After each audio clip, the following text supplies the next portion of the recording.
Today we're comparing Honda's 2200 watt generator with Yamaha's 2200 watt generator. We're going to check the empty weights of both, then we'll also do a full load test along with also checking sound levels.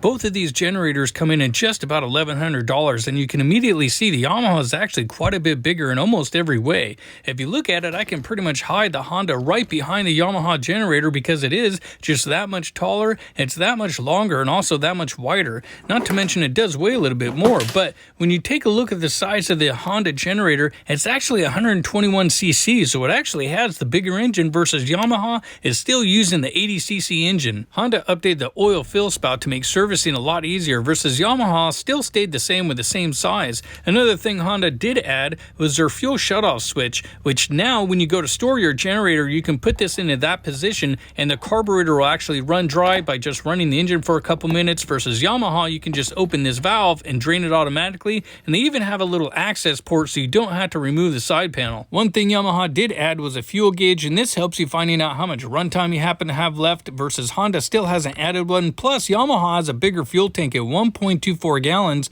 versus Honda is only 0.95, so the Yamaha will run a lot longer, and not to mention it's more fuel efficient with its smaller engine. But one thing Honda does do well is its service. You can get to the full spark plug with just removing this versus Yamaha, you have to take off that whole side panel, and this is where the tool goes through, but the panel still has to come off.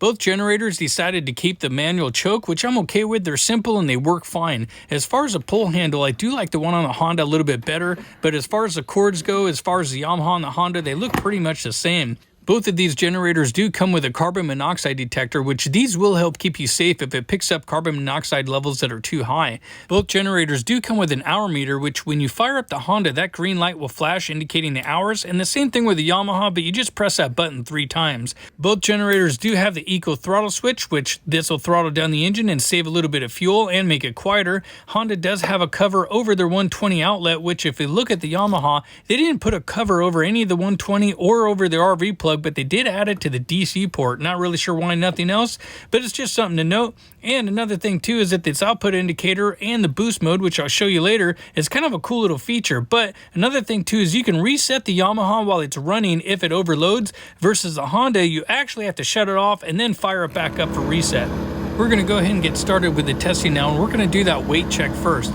So I ran both generators until they completely ran out of gas. That way the test would be pretty equal. Both of them still have oil, and as we take a look at the Yamaha, you can see it's coming out at about 58.6 pounds, and now as we take a look at the Honda, it's almost 10 pounds lighter at 49.2 pounds, which that is kind of significant. And not to mention just the weight, I also wanted to see how easy it would be to store it in my RV trailer. The Honda is something I usually carry with me, and I just happen to put it in this spot. It's just kind of where I always carry it when I happen to be traveling for emergencies or if I'm dry camping.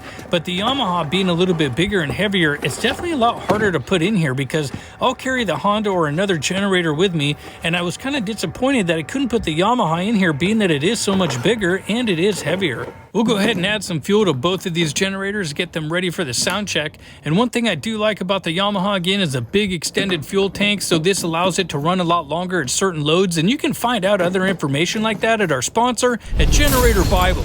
If you haven't been here, go to generatorbible.com where they have information on over 500 generators, including bestsellers, new products, and all kinds of other information, including over 26 brands that you guys can research, not to mention filters to help narrow down the search on the generator that you might be looking for. Once you've used a filter, you can go ahead and then look for the generator that you want, go ahead and click on that, and then you can go ahead and read up on all the different information, including all the specs, not to mention comparison charts and more on that specific generator. Or maybe you want to compare 2 different generators, you can actually do a comparison search and then compare the 2 side by side to see which one is the best for you, so be sure to check out Generator Bible.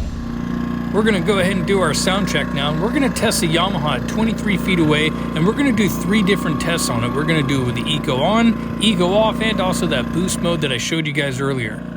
And so now as we take a look at the numbers, this is where a lot of generators live, right around 60 decibels when it's in that low idle mode, and this kind of simulates like a low load, charging batteries and a few other items.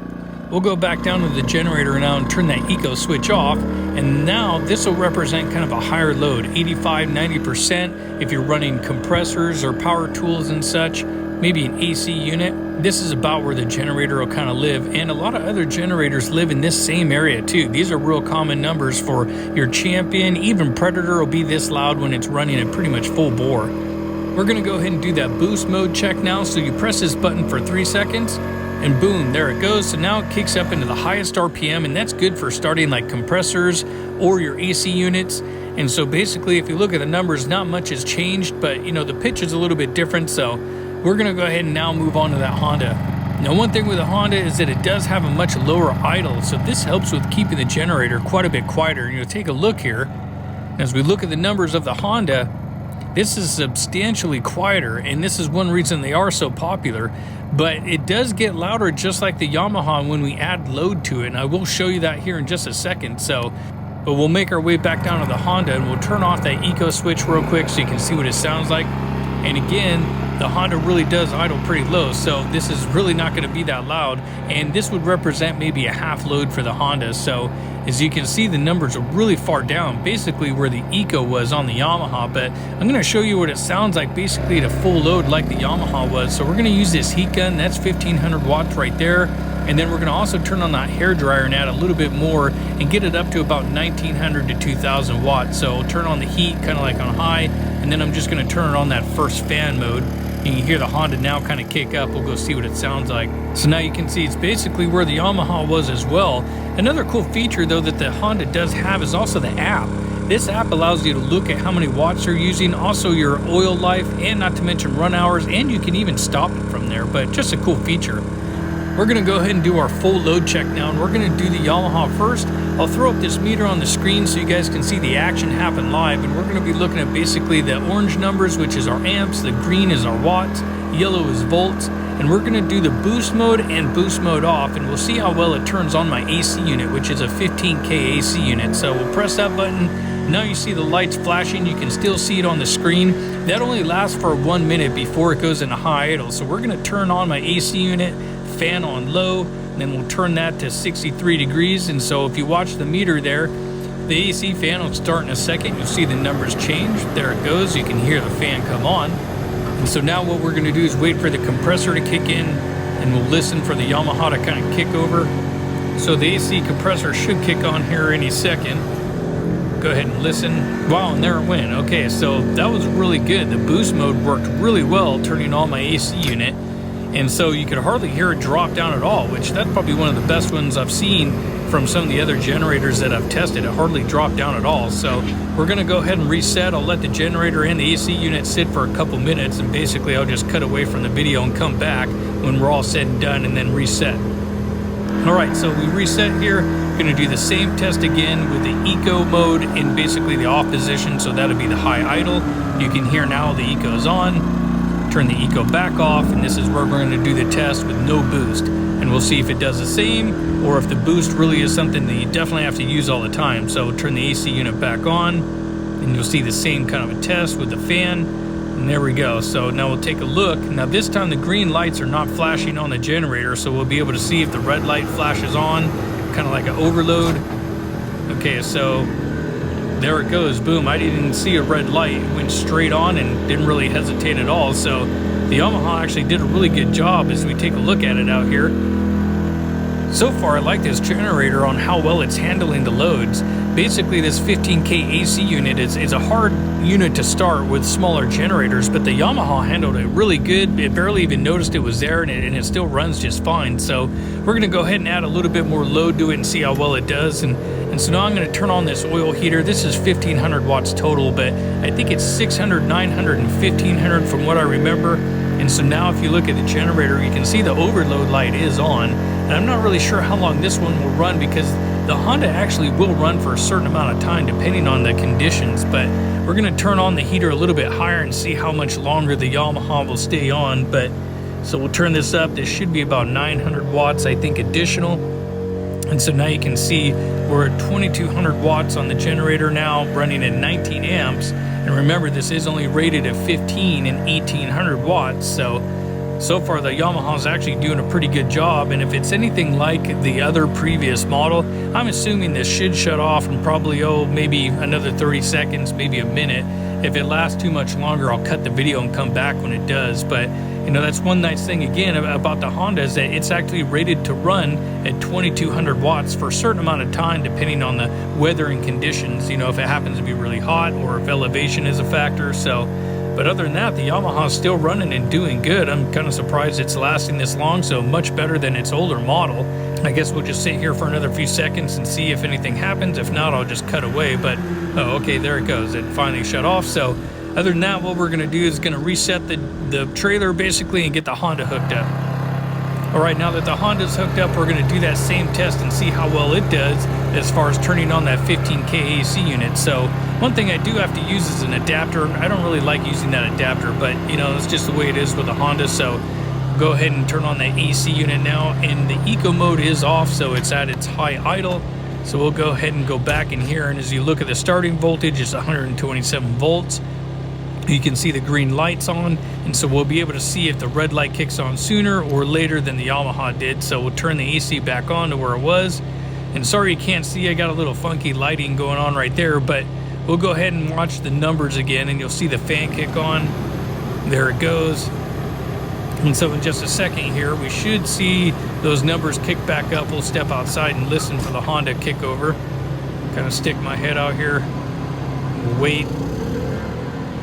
And there it went. Now you did see the red light kind of flash real quick, but still the Honda handled it really well, no problem. So, and now you can see we're running pretty much the same numbers as the Yamaha, maybe slightly higher. And the AC is nice and cold, so we'll go outside and step out there real quick and take a look at the Honda. And one thing with the Honda is that this does sound a lot better than the Yamaha, because the Yamaha does idle kind of higher. But we'll go ahead and do that load test now with the heater and see how well it does here. Now, if you remember, after we turned on the heater, the Yamaha actually kicked on its overload light, and so far the Honda is not on yet. And basically the Honda is pretty much revved up to almost about the highest idle. It will go up a little bit more, but we'll go back to that heater actually real quick and turn it back up one more notch. And so now you see the numbers change all the way. And again, the Honda is actually rated at slightly higher amps than the Yamaha, and you can see the AC is still going and that heater is going, and the Yamaha is rated at 15 and the Honda is rated at 15.5 amps. So, and they're both rated at 2200 watts, but in the manual of the Honda, it'll actually say it'll run for an extended amount of time at full load at 2200 watts for anywhere from maybe 15 to 20 minutes. Now, if it was 105 degrees or 110 degrees outside, and maybe even elevation, well, it'd probably only run for about a minute or less with these kind of numbers that we're seeing.